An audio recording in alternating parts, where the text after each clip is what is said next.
Then come to the topic adrenergic drugs or sympathomimetics. These are drugs with action similar to that of adrenaline or of sympathetic stimulation.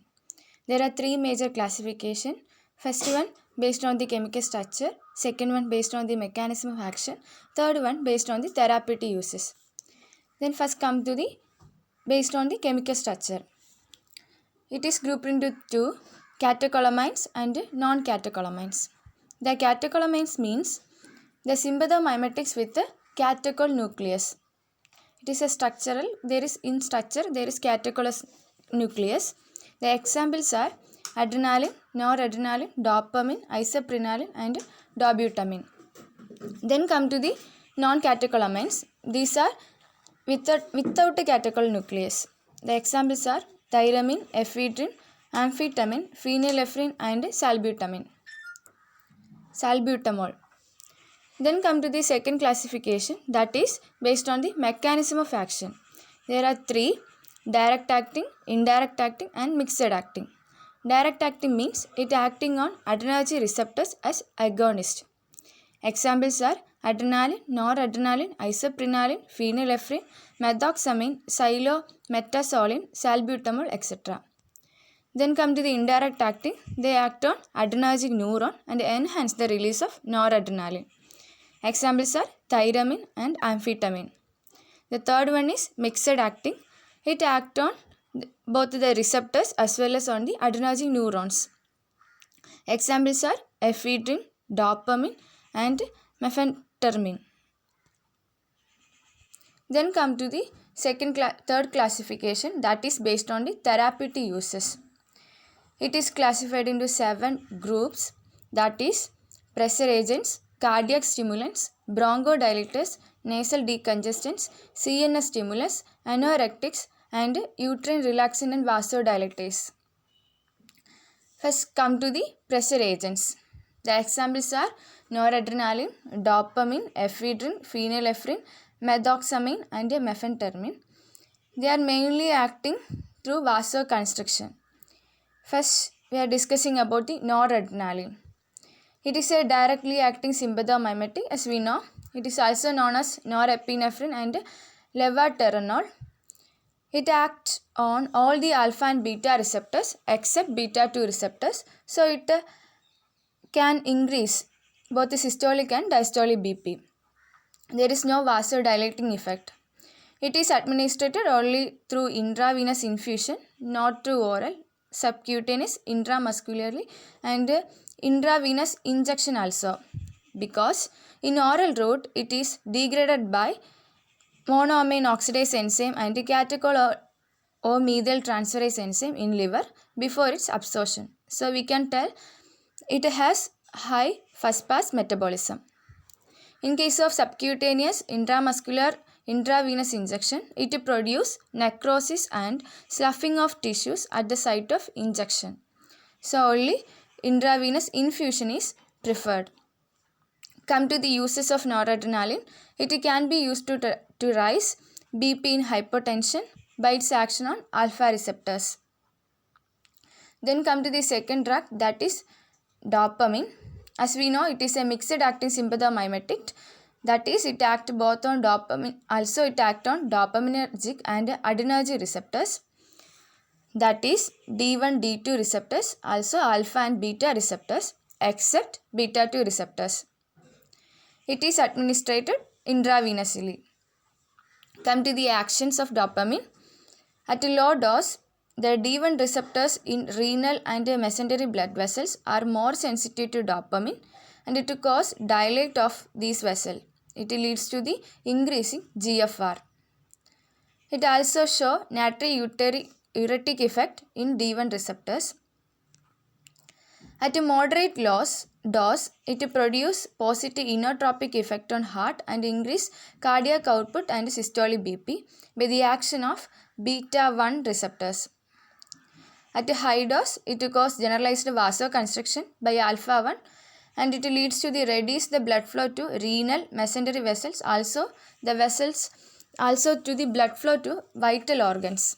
So, the high dose lost the beneficial effect of low dose and moderate dose. So high dose is not preferable. Then come to the use of dopamine. It is used in patients with a cardiogenic shock and septic shock due to the action on beta 1 cardiac stimulants, and also it is used for congestive cardiac failure to increase the BP and also increase the urine outflow.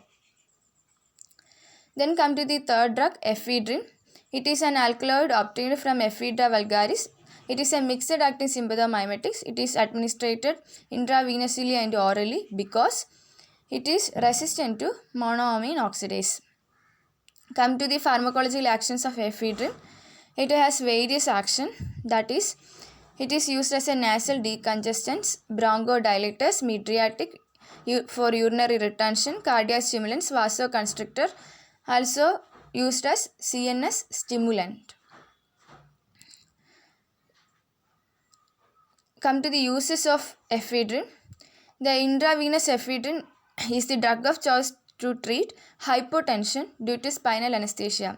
In spinal anesthesia, there is a chance for hypotension. So, intravenous ephedrine is the drug of choice. Also, it is used in the mild chronic bronchial asthma, used in heart block and narcolepsy due to CNS stimulant action. Come to the adverse effect of ephedrine. Due to the action on CNS, it leads to the insomnia. Action on cardiac stimulants, it leads to the hypertension, tachycardia and palpitation. Also, it leads to the difficulty in urination, tachyphylaxis on repeated uses. Then come to the fourth drug, phenylephrine. It is directly acting selective alpha-1 agonist. It can administered through intramuscularly, intravenously, orally, topical application on eye, also nasal instillation. Come to the actions of phenylephrine. It mainly acting on alpha-1, so it produces vasoconstriction and increase BP. As a reflex, there is bradycardia also occur. It acts on radial muscles of eye through alpha-1 and it leads to mydriasis. It constrict ciliary body and ciliary blood vessels and it decreases the secretions from these and it leads to decrease intraocular pressure. So come to the uses of phenylephrine. It is used as a nasal decongestant and used as a mydriatic agent. Then come to the fifth drug, that is methoxamine. Like phenylephrine, it is also directly acting selective alpha-1 agonist. So it is used in hypotension due to vasoconstrictor effect. Then come to the sixth one is mefentermine. It is a mixed acting selective alpha-1 agonist. It produces vasoconstriction. So it is used in hypotensive state. Even though it shows some cardiac stimulant action like ephedrine. Then we can summarize these pressure agents. First one is noradrenaline. It acts on all receptors except beta 2. So it is used in hypotension. Dopamine, it is acting on D1, D2, alpha and beta receptors except beta 2 receptors. So it is used in shock. Ephedrine, it is act on all receptors. It is the drug of choice in hypotension and spinal anesthesia and is used in mild chronic bronchial asthma. Then phenylephrine, it is a selective alpha-1 agonist. It is used vasoconstrictor and mydriatic agent. Methoxamine, it is also a selective alpha-1 agonist. Mefentermine, also selective alpha-1 agonist. They are used in hypotension. Then come to the second category, that is cardiac stimulants. The examples are adrenaline, dobutamine and isoprenaline. First come to the adrenaline. It is very important and also it is vast. The adrenaline, it is a directly acting non-selective adrenergic agonist. It is administered subcutaneously, intramuscularly in anaphylactic shock, also intravenously in cardiac arrest. It cannot give orally due to the action of monoamine oxidase and catechol-methyl transferase before its absorption. So it has high first pass metabolism. Come to the actions of adrenaline. It has a vast action, that is, it is acting on central vascular system, cardiovascular system, that is acting on heart and blood vessels, acting on respiratory system, GIT, urinary bladder, CNS, eye and show some metabolic effects. First come to the action on heart. By beta 1 stimulation, it shows positive chronotropic effect, so increase heart rate. Positive inotropic effect, so increase myocardial contraction.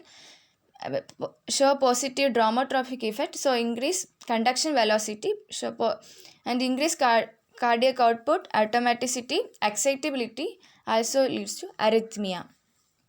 Action on blood vessels. It act through alpha 1, alpha 2 receptors, and it constrict the blood vessels of skin, mucous membrane, renal vessels, and mesentery vessels. Also the pulmonary blood vessels. Also it act through beta 2 receptors, and it dilate the blood vessels of skeletal muscles, coronary vessels. So by the adrenaline administration through intravenously, what happened? There is a initial rise in BP due to the action of alpha 1 and alpha 2 on blood vessels, and beta 1 action on heart by the vasoconstriction, and followed by a fall in BP due to the action on beta 2, that is vasodilating effect. So this initial rise in BP and followed by fall in BP, it is known as biphasic effect of adrenaline. And also it shows another phenomenon, it is known as Dale's vasomotor reversal. What do you mean by Dale's vasomotor reversal? That is, there is administration of adrenaline. After the use of alpha blockers, it produce only fall in BP. It is shown in the figure. First we use adrenaline. It shows by the action of alpha 1 and beta 1 increase the systolic BP, and shows fall in BP due to the action on beta 2. Then we add alpha blocker. What happened? There is increasing BP, it is reversed, and it is a stable state, and we add adrenaline. So there is no alpha action, there is no vasoconstriction, only vasodilation. So it leads to the fall in BP due to the beta 2 action. It is known as Dale's vasomotor reversal. Then come to the action of adrenaline on respiratory system. It is acting through beta 2 receptors and act as a potent bronchodilators with a short duration of action. Also it inhibits the release of inflammatory mediators from the mast cell by the action of adrenaline on alpha 1 and alpha 2 receptors in bronchial mucosa and vessels. It reduces the secretion of mucus and relieves the mucosal congestion. Then come to the action on GIT. By the action of alpha 1, alpha 2 and beta 2 receptors, it relaxes the gut wall and constricts the sphincters, leads to the reduced peristalsis. Then come to the action on urinary bladder. It relaxes detrusor muscles and constricts the sphincters. It leads to the urinary retention. Come to the CNS. It does not cross the blood-brain barrier, but in high dose, it causes headache, restlessness and tremor. In eye, it reduces intraocular pressure with so it is used in wide-angle glaucoma, even though it shows minimum effect on topical application because of the pure penetration effect through cornea. Come to the metabolic effect. It stimulates hepatic glycogenolysis through beta 2, reducing insulin secretion through alpha 2, so it leads to the hyperglycemia and hyperlacticidemia. It also helps to postpone fatigue, increasing uptake of potassium ions through beta 2 receptors in skeletal muscles. Also leads to the increase the production of lactic acids in skeletal muscle. Come to the adverse effect of adrenaline. It is this adverse effect due to the extension of its pharmacological action. So we can easily tell, due to the action on heart, it leads to the tachycardia, palpitation, increase in BP and arrhythmia. Due to the action on CNS, it increases restlessness, tremor and cerebral hemorrhage. Cerebral hemorrhage occurs at a high dose, and it is also cause pulmonary edema. Then come to the contraindications of adrenaline.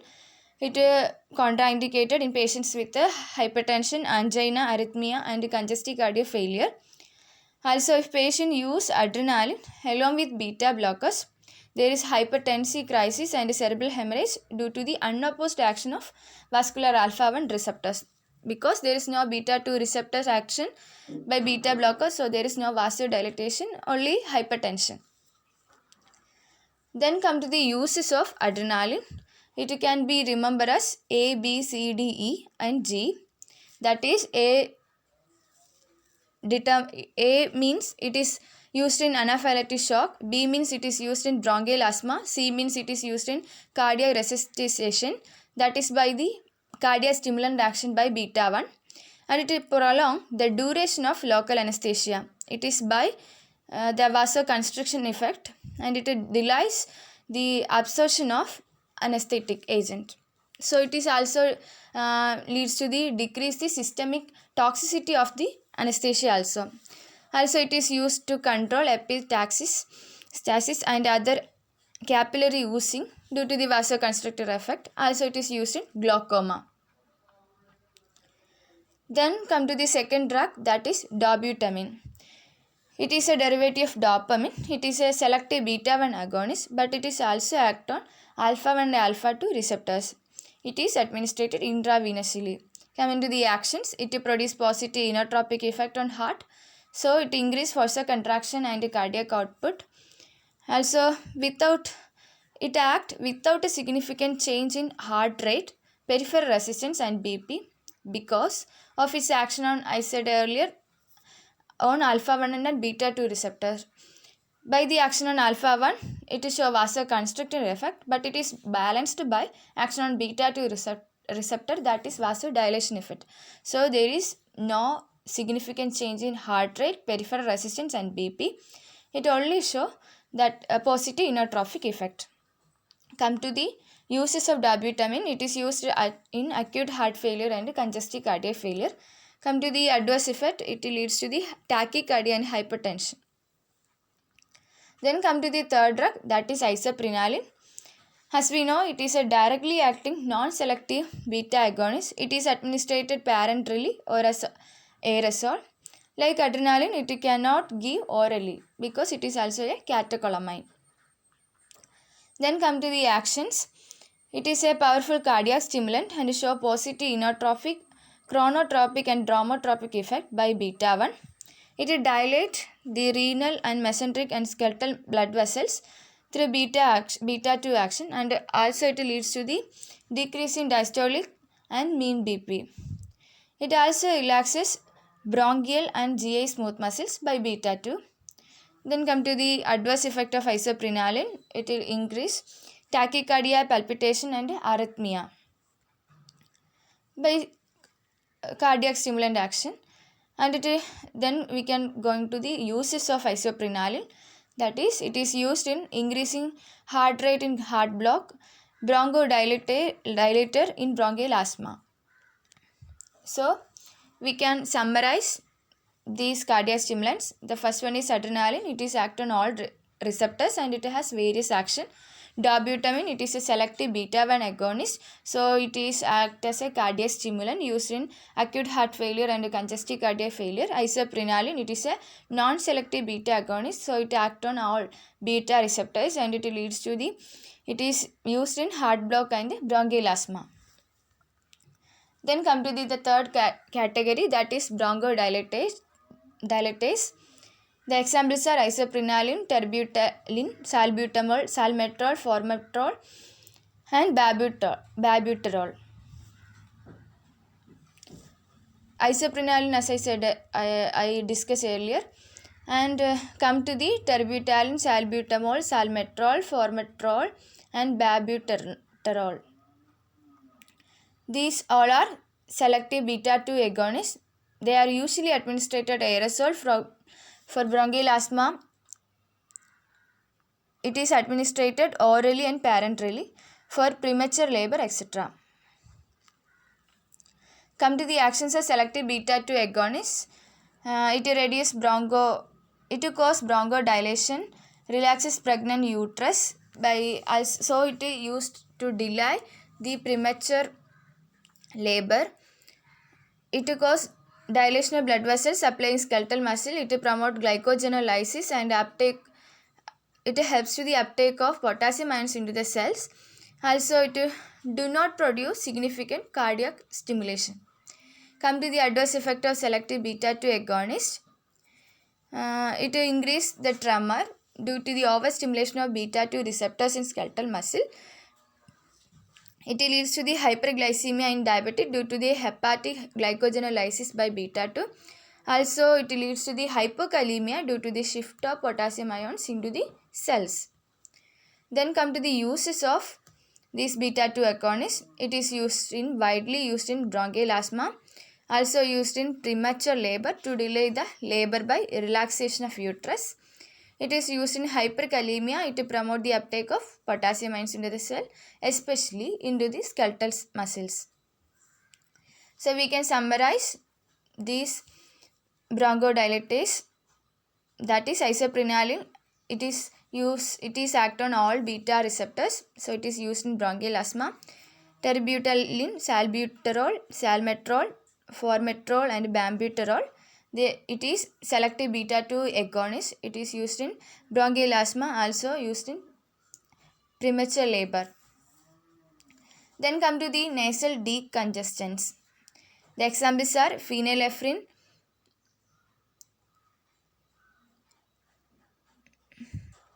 oxymetazoline and nafazoline, pseudoephedrine and phenylpropylamine. The first one is phenylephrine. It is a selective alpha-1 agonist. So it is act as a pressure agent. I discussed earlier. It causes local vasoconstriction on nose, upper respiratory tract and eustachian tube. So it is used as a nasal decongestant. Then the second group, that is cyclometazoline, oxymetazoline and nafazoline. They are selective alpha-2 agonists, so it is cause local vasoconstriction on topical application. Also, they have longer duration of action than ephedrine. Come to the adverse effects of these selective alpha-2 agonists. They have longer use. On longer use, these drugs leads to the mucosal ciliary function impaired, and it leads to the atrophy rhinitis and anosmia. Also, it shows some systemic side effects such as CNS depression and rise in BP. Then come to the pseudoephedrine. It is a stereoisomer of ephedrine. It is acting through alpha receptors and cause vasoconstriction in nose, upper respiratory tract and eustachian tube. And come to the uses. It gives symptomatic relief in common cold, allergy, rhinitis and blocked eustachian tubes, also in upper respiratory tract infection. Come to the adverse effects of pseudoephedrine. It is increasing BP, also CNS depression. Then come to the phenylpropylamine, that is PPA. It is similar to ephedrine and cause vasoconstriction, but it show some CNS effect like amphetamine. That is, it suppress the hunger center. So it can be used as a appetite suppressant also. Come to the adverse effect, it precipitates some behavioral and psychiatric disturbance. So it is banned since March 2011. So come to the conclusion of the nasal decongestants. Phenylephrine, it is a selective alpha-1 agonist. Cyclometazoline, oxymetazoline and nafazoline, it is a selective alpha-2 agonist. Pseudoephedrine and phenylpropylamine, it is a alpha agonist. Come to the fifth category, that is CNS stimulants. The examples are amphetamine, methamphetamine and dexamphetamine. All are indirectly acting sympathomimetics, and the dexamphetamine and methamphetamines are more selective agents and are also the derivative of amphetamine. All are administered orally and active relatively longer duration, that is about 12 hours. The amphetamine has two isomers, that is D isomers and L isomers. D isomers show CNS stimulant action, L isomers show cardiac stimulant action. So we can come to the pharmacological actions of amphetamine. They show CNS stimulant action. In therapeutic use, it show insomnia, alertness, euphoria, increased physical and motor activity, tremor, restlessness, confusion and headache. On chronic use, it produces fatigue, depression, impaired performance and also suppression of appetite. Also as cardiac stimulants, it leads to tachycardia, palpitation, rise in BP, also arrhythmia. Then come to the mechanism of action of noradrenaline release by amphetamine. How it is act? It acts on adenosine neurons in the CNS by it reverse the transporters, that is norepinephrine transporters, also dopamine transporters, also vesicular monoamine transporter 2. It reverse the action of these transporters. Also it inhibit the reuptake of noradrenaline, serotonin, also dopamine. As shown in the figure, the amphetamine, they enter into the adenosine neuron through norepinephrine transporter or dopamine transporter, and it also enter into the vesicle through vesicular monoamine transporter 2, and it replies or it displays the noradrenaline from the vesicles into the vesicular monoamine transporter 2 cytoplasm, and it also replies or it displays the noradrenaline into the synaptic cleft through the norepinephrine transporter, and it leads to the action of noradrenaline into the alpha and beta receptors. It is the mechanism of action. Then come to the adverse effect of amphetamine. The adverse effects are extension of pharmacological action. It shows CNS action, that is restlessness, insomnia, confusion, fatigue, tremor, hallucination. Also show suicidal tendencies. Also some cardiac action, that is tachycardia, palpitation, hypertension, angina and arrhythmia. These are the adverse effect of amphetamine. Also come to the uses. It is used in narcolepsy because of the CNS stimulants, as act as an anorexic. It reduces the body weight by suppressing the hypothalamic feeding center. It is used in attention deficit hyperconnected disorders in children because here amphetamine act paradoxically and it maintain the hyperkinetic disorders. It is somewhat, it depress the CNS effect. Then these drugs also included in DOP test for athletes, that is used for the drug abuse in athletes.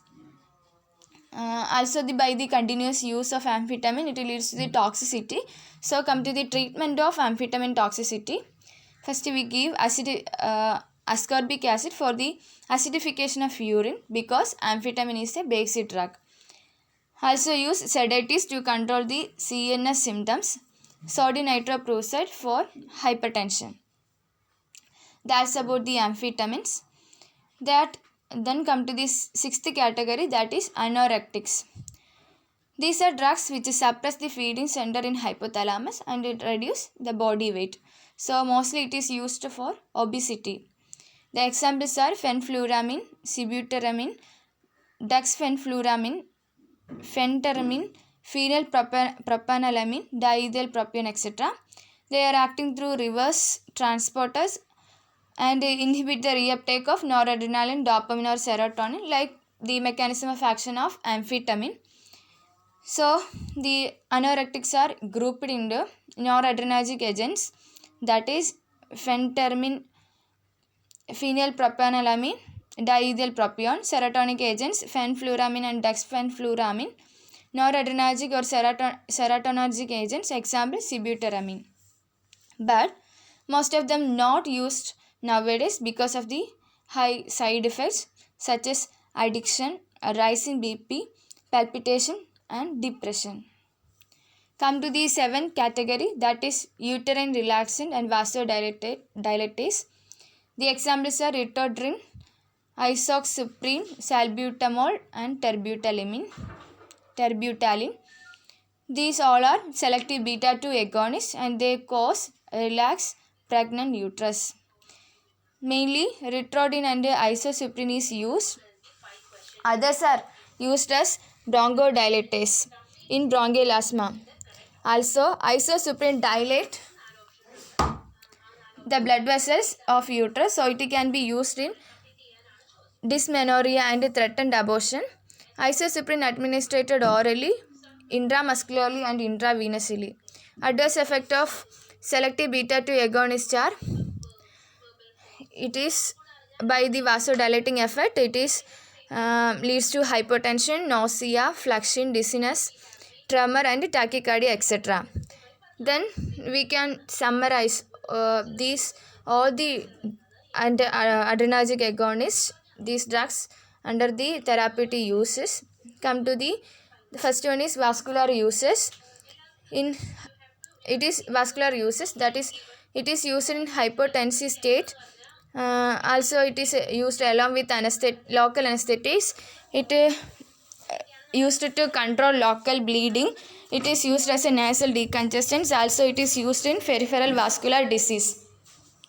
The first one as a hypotensive state, that is it is used mainly in shock, in neurogenic shock and hemorrhagic shock. One of the in neurogenic shock and hemorrhagic shocks, we give one of the pressure agents, also the volume replacement therapy. In cardiogenic shock, we give dopamine or dobutamine are more appropriate. Also in anaphylactic shock, we use adrenaline as a drug of choice. In postural hypertension, we use oral ephedrine. Then come to the use along with local anesthetic. Adrenaline is used in nerve block, also spinal anesthesia, to prolong the duration of anesthesia, to reduce systemic toxicity, to prevent the local bleeding. Also it to control the local bleeding in case of epistaxis. Also bleeding from the skin and mucous membrane. Adrenaline used along with the phenylephrine and ephedrine. Noradrenaline used in gastric erosion and stress ulcers. It helps to prevent the bleeding. Also it is used as also we can use as a nasal decongestant. Alpha agonists like nafazolone and cyclometazolone preferred in cold, rhinitis and sinusitis. Pseudoephedrine and phenylephrine is used as oral decongestants. Also it can use peripheral vascular diseases. Isosuprene is mostly used. Then come to the second use, that is cardiac uses. It is used in cardiac arrest, partial or complete AV block, also in congestive cardiac failure and myocardial infarction. In cardiac arrest, we administered adrenaline intravenously to stimulate the heart. In partial and complete AV block, we use isoprenaline to maintain sufficient ventricular rate. And in congestive cardiac failure and myocardial infarction, dopamine and dobutamine administered through IV infusion. Come to the in bronchial asthma and COPD. Selective beta 2 agonists like terbutaline, salbutamol and salmeterol are used. Some allergic disorders like urticaria, angioedema, laryngeal edema and anaphylaxis, adrenaline is used, and it show antagonist action on histamine. And the fifth use, it is used as a mydriatic agent, that is phenylephrine is used in wide angle glaucoma. Also it facilitates fundus examination. Also dipivefrin, it is a prodrug of adrenaline. It is used as an adjuvant for open angle glaucoma. And come to the sixth use, that is in central uses. The first one is used in attention deficit and hyperkinetic disorders, that is amphetamine is used. It is used also in narcolepsy, that is in narcolepsy that amphetamine is used, but it shows more side effects, so modafinil and imipramine is preferred. It is used in epilepsy. Amphetamine is used as an anti-epileptic. It also acts as a adjuvant in Parkinsonism to improve the mood and reduce rigidity. It due to its suppression in feeding center. Also it lost body weight. It used in obesity.